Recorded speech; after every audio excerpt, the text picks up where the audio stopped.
অসমীয়াৰ হেপাহৰ ৰঙালী বিহুলৈ মাজত মাত্ৰ কেইটামান দিন সমগ্ৰ অসমৰ লগতে নলবাৰী জিলাৰ গোৱালপাৰাত 11 দিনীয়া কৰ্মশালাৰে চলিছে ৰঙালীক আদৰাৰ প্ৰস্তুতি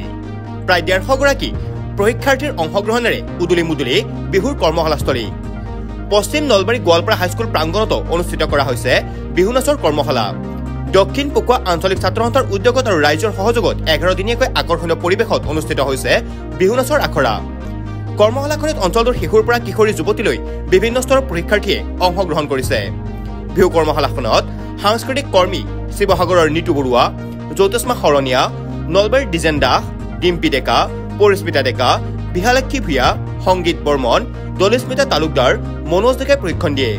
সামৰণি অনুষ্ঠানত বিশিষ্ট কবি কন্দৰ্প দাস সদৌ অসম নলবাৰী জিলা ছাত্ৰসন্থাৰ উপসভাপতি দিগন্ত ভৰালী সদৌ অসম নলবাৰী জিলা ছাত্ৰসন্থাৰ সাংগঠনিক সম্পাদক দীপজ্যোতি তালুকদাৰ দক্ষিণ পকুৱা আঞ্চলিক ছাত্ৰসন্থাৰ সভাপতি লক্ষ্যধৰ ভাগৱতী সম্পাদক নিবিৰ শৰ্মাৰ উপৰিও ছাত্ৰসন্থাৰ বিষয়ববীয়াসকল উপস্থিত থাকে প্ৰথমতে আমি আপোনালোকক ধন্যবাদ জনাইছোঁ আপোনালোকে আমাৰ ইয়ালৈকে আহি আমাৰ এই বিহুৰ কৰ্মশালাৰ খবৰ ৰাইজৰ মাজত বিলাই দিয়াৰ বাবে ধন্যবাদ জনাইছোঁ আৰু সদৌ অসম ছাত্ৰ সন্থাই সাংস্কৃতিক নীতিৰ আধাৰত আমি অকল আমাৰ দক্ষিণ পকুৱা আঞ্চলিক ছাত্ৰ সন্থাতে নহয় বা নলবাৰী জিলাতে নহয় সমগ্ৰ অসমতে সদৌ অসম ছাত্ৰ সন্থাই এনেদৰে এই সময়ত বিহু নাচৰ কৰ্মশালা ঢোলবাদন কৰ্মশালা আয়োজন কৰিছে আৰু ছাত্ৰ সন্থাই অকল ৰাজপথত আন্দোলন নকৰে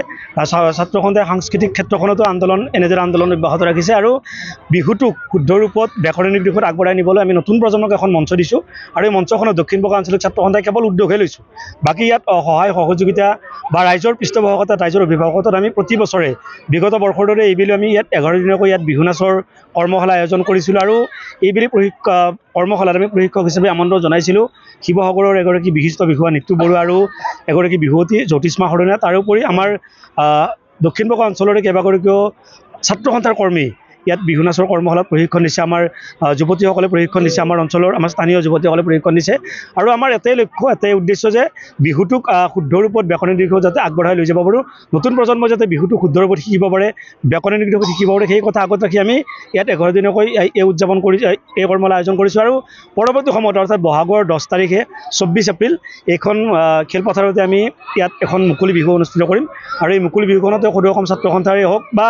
জিলা ছাত্ৰ সন্থাৰ বা বিভিন্ন ক্ষেত্ৰৰ বোলছবি জগত ভ্ৰাম্যমান জগতৰ কেইবাগৰাকীও অতিথিক আমি আমন্ত্ৰণ জনাইছোঁ সদৌ অসম ছাত্ৰ সন্থাৰ নেতৃবৰ্গ ইয়াত উপস্থিত থাকিব গতিকে আপোনালোকৰ এই মাধ্যমৰ জৰিয়তে আমি আটাইকে নিমন্ত্ৰণ জনাইছোঁ আমাৰ বিহু চাবলৈ আহক আৰু ছাত্ৰ সন্থাৰ বিহু মানে একক আৰু অনন্য বিহু আমি দিনৰ ভাগতে বিহুখন অনুষ্ঠিত কৰোঁ দিনৰ ভাগতে শেষ কৰোঁ আৰু যি মুকলি বিহুৰ পৰম্পৰা সেই মুকলি বিহুৰ পৰম্পৰা ৰাখি আমি ইয়াত এই বিহুখন অনুষ্ঠিত কৰিছোঁ প্ৰায় আমাৰ এই অঞ্চলৰ প্ৰায় 150 অধিক পৰীক্ষাৰ্থী ইয়াত অংশগ্ৰহণ কৰিছে আৰু প্ৰত্যেক আপোনালোকে লক্ষ্য কৰিছে যে নিজৰ মাক দেউতাকে নিজৰ ছোৱালীজনীক নিজৰ ল'ৰাটোক ইয়ালৈকে লৈ আহিছে আৰু খুব যগাত্মক চিন্তাৰে অভিভাৱকসকলে আমাৰ লগত কথা বতৰা পাতি আমি যদি কিবা ভুল কৰিছোঁ ছাত্ৰ সন্থাই যদি কিবা ভুল কৰিছে তেখেতসকলৰ অভিভাৱকত্বত আমি পুনৰ এই কৰ্মশালা পৰৱৰ্তী সময়ত পাতিবলৈ আমি যত্ন কৰিম খুবেই ভাল লাগিছে খুব আঁকোৱালি লৈছে তেওঁলোকে শিকিবলৈ চেষ্টা কৰিছে আৰু ইমান কম সময় বুলিয়ে ক'ব লাগিব কম সময়ৰ ভিতৰত যিখিনি আমি বিহুৰ বিষয়ে তেওঁলোকৰ আগত অৱগত কৰিছোঁ মানে বিহুৰ বিষয়ে বাদ্যসমূহৰ লগত বা ভংগীমা নৃত্য ভংগীমাসমূহৰ লগত পৰিচয় কৰাই দিছোঁ কিমানখিনি পাৰিছোঁ নাজানো কিন্তু অলপ হ'লেও তেওঁলোকক পৰিচয় কৰাই দিছোঁ গতিকে তেওঁলোকে আগবাঢ়ি যাওক সেয়া মোৰ শুভকামনা থাকিল সকলোলৈকে আৰু নলবাৰীত আহি খুবেই ভাল লাগে বিহুৰ কাৰণে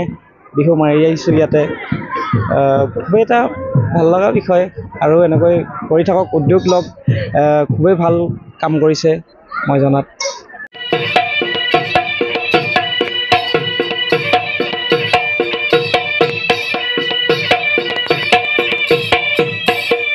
News Desk Report, News NE 365. Stay informed, stay ahead. News NE 365.